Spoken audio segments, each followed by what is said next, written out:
যখন গল্পটা শুনলাম আমার কাছে মনে হচ্ছিল যে তানিম যেইভাবে আসলে দর্শকদের সাথে কানেক্ট করতে চাচ্ছিল, হ্যাঁ, সেটা 2025 হোক, এটা গত বছরই হোক, যেটাই হোক না কেন, এই কানেকশনটা আসলে তৈরি করতে পেরেছে। তো সেইখানে আসলে আমরা কয়েকজন শুধু যোদ্ধা হিসেবে ছিলাম আর কি, যোদ্ধা সহযোদ্ধা এরকম ছিলাম, যে ওনার স্বপ্ন। এবং আমি ডেফিনেটলি একজনের কথা না বললেই না, সেটা হচ্ছে জাহিদ ভাই।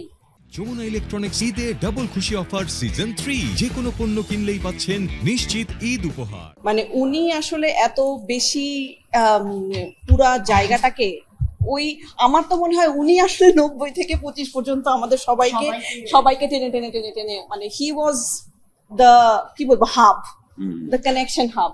তো সেই জায়গায় হচ্ছে ওই কমিউনিকেশন যেটা আমরা করতে চাচ্ছিলাম, সেই এখানে তো দেখছি যে এই প্রজন্মও দেখছে, তারাও যে কমিউনিকেট করতে পারছে, সেটাই আসলে ওই আপনি যদি বলেন যে আমি ভাবেই ধরবো আর কি 90 থেকে 25। আর প্রজন্ম হিসেবে যদি বলি, আমরা 90 প্রজন্ম দেখতেছি, এই প্রজন্ম দেখতেছি, দুই প্রজন্মের জন্য কি বলবেন আপনি বেসিক্যালি যে এই উৎসব দেখছে?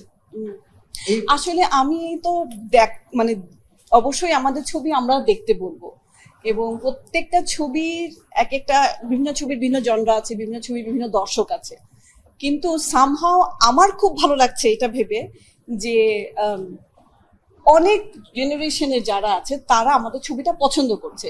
যেমন আমি আস্তে আস্তে কৃষেন্দুকে বলছিলাম যে আমার বন্ধু বলছে যে দোস্ত, অনেকদিন পর মনে হলো যে একদম মানে আমাদের আমাদের গল্প দেখলাম। ওর ছেলেকে আনতে চাচ্ছিল, তো আসলে আসতে রাজি হচ্ছিল না। তো ও তখন বেরিয়ে বলেছে যে অপিক আন্টিকে একটু মিস করেছি, হ্যাঁ, আরেকটু পেলে ভালো হতো। কিন্তু ওর মাকে ধন্যবাদ জানালো যে মা, তুমি যদি আমাকে আজকে না নিয়ে আসতে, তোমরা আসলে কোন সময়টায় কত সুন্দর সহজ ছিলে, সেটাই যে এত বলো বকা দিয়ে আমাদের সময় এরকম হতো, ওইটা এই ছবিটা না দেখলে বুঝতে পারতাম না।